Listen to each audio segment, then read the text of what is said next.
There are three metaphors that have helped me in my mindfulness practice. The first one is the metaphor that I use of a shot glass filled with concentrated black ink. If you picture in your mind a shot glass filled with dark concentrated ink, how you may not be able to see through that shot glass if you hold it up and try to look through it, and how it might be very dark because it's in a small space. This is kind of like when we have strong afflictive emotions or thoughts. They can be constricting so that our experience feels as if we are only that strong emotion or strong thought. And just like the shot glass with the dark ink in it, it can be difficult to look through, so to speak. Meaning, say we are feeling intense anger or rage, it may feel as if we are only that anger or rage, and our experience can feel constricted to just that, and we're unable to see anything else that's happening in our experience. So we're unable to see through the anger or rage. The mindfulness would be this bigger space that we can hold anger or rage or any other strong thought or emotion in. So I use the image of a tall glass of pure, clear water.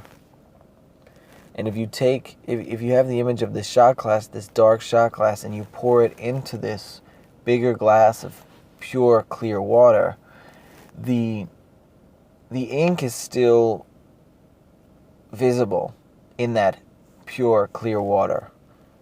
So what I'm saying is that these strong afflictive emotions or thoughts, they are not necessarily going to go away just because we are being mindful. But what will happen if you practice mindfulness is that they will dilute. And if you look at the image of this pure, clear glass of water with the ink poured into it, the water is now just a little bit diluted with that anger or with that concentrated ink. But if you hold the glass up, it's probably diluted enough so that you can see through it, see through the glass of water. And how that translates in the mindfulness practice is that if you have created this bigger space, this bigger awareness for these strong afflictive emotions and thoughts to exist in, it'll be easier for you to see through them. Meaning, recognize that they are there, and recognize that there's more to your experience than just those strong thoughts and emotions. And if you're able to see the strong emotions and thoughts, you now have the capacity to respond differently, because you are seeing that it's just part of your experience. It's not the entire experience. The second metaphor that I use it comes from a story. One day, my brother and I were shoveling snow, and I was at the top of the driveway, and he was down at the bottom of the driveway, and the wind was blowing from, let's say, the left side of the driveway to the right. And he was shoveling snow and throwing it against the wind without recognizing that was happening. So the snow would go up. When he threw it up, it would hit the wind, and some of it would go off the driveway, and some of it would come back over his head and behind him. And I could see that he was exerting a lot of energy and not necessarily realizing that he was working against the wind. And that happens a lot in our lives, where we are working against ourselves. If you think about strong emotions again, right? Let's say we get angry at somebody. We then might get angry at ourselves for being angry. So we're working against these strong thoughts and emotions. The alternative would be for my brother to recognize which direction the wind was blowing, and to turn around and to shovel snow in the other direction, so that he was going with the wind, and the wind was guiding his efforts so that he can exert less effort doing the same thing. It's similar with the mindfulness practice. If we can recognize that we are fighting against maybe strong emotions or thoughts, and instead we can turn around and turn towards them, we may find that we're able to exert less effort with the same emotion. So what that would mean is, let's say we're feeling anger or sadness. Instead of judging ourselves for feeling anger or sad, or feeling that there's something wrong with us for it, it's a turning towards it. It's like turning around and joining it, if for no other reason than an experiment to see what that feels like. So maybe some language that would come up in your head would be, it's okay to feel this anger. It's okay for me to join it, and even to have curiosity about it and explore it.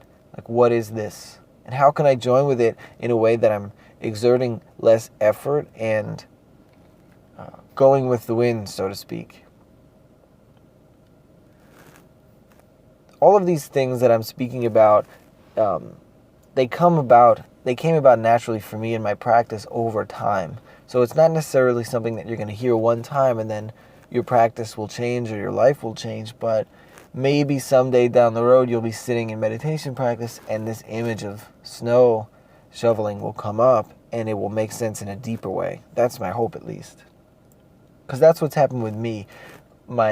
The teachers that I've listened to, they give these examples, and sometimes when I'm sitting in deep meditation practice, the images or the stories that they have shared will make sense to me in a deeper way when I am sitting in practice. The third metaphor that I use is a mixing board. If you were to go into a recording studio, the sound engineer would be sitting in a chair at a table with all these different sliding switches that control the sound of each instrument that is being recorded. So there might be one level, a switch that goes up and down to raise or lower the volume on the drums, one on the microphone, one on the guitar, one on the bass guitar, and etc. When I think of the mindfulness practice that I practice, each individual practice is sort of like a level on that mixing board. Meaning, the practice of focusing on the breath might be one level. The focus of practicing on sounds might be another level. The focus of practicing on the sensations in the body. The focus of practicing on the thoughts that are coming up. The emotions that are coming up, etc. And when we do a specific practice, let's say we sit down with the intention to focus on the breathing, we might be metaphorically raising the volume on that level, and then maybe lowering the volume on the other levels. So we turn down, metaphorically speaking, the volume on the sound, the thoughts, the emotions, and we're bringing focus in on the breath. If a sound engineer wanted to hear maybe some intricacies about a vocal performance, they might have to raise that vocal performance level and lower the levels of the other instruments to really tune in on what is happening with that specific level. That's kind of what we're doing when we're practicing a specific thing. Awareness of just the breath. It's like raising the volume on just the breath, lowering the volume on the other things to tune into any intricacies and build really a closer relationship with this specific experience.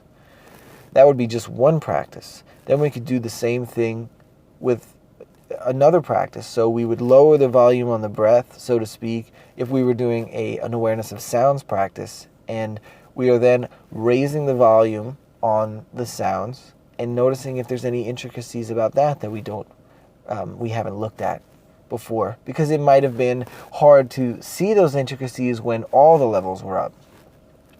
What happens with this practice over time is when we bring a strong awareness or focus to each one of these levels individually, we are then, over time, creating this heightened focus or awareness or mindfulness to each one of these parts of our experience, so that, metaphorically speaking, we can, if you combine them all, you're raising the volume on all of your experience. so that we can say, in the sound recording world, they would call it the master volume is raised. And that's kind of like with mindfulness, when we bring awareness and focus and practice each experience individually. Then when you combine it all together, now you are metaphorically raising the volume on your experience. Or in other words, you are being more mindful of all of the experiences in your life so that we can live in a deeper way. We can feel the breath while it's happening. We can hear the sounds while they're happening. We can recognize the thoughts as they're happening. All of this for the purpose of helping us live here now in this moment so that we're not missing life when it goes by, just living on autopilot.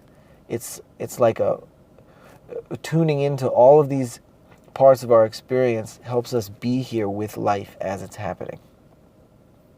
Okay, I hope these metaphors are helpful for you now or maybe at a later point in your practice. Please remember, if you are not already, to subscribe or follow the podcast so that you get notifications when new episodes come out. And thanks again for being with me today.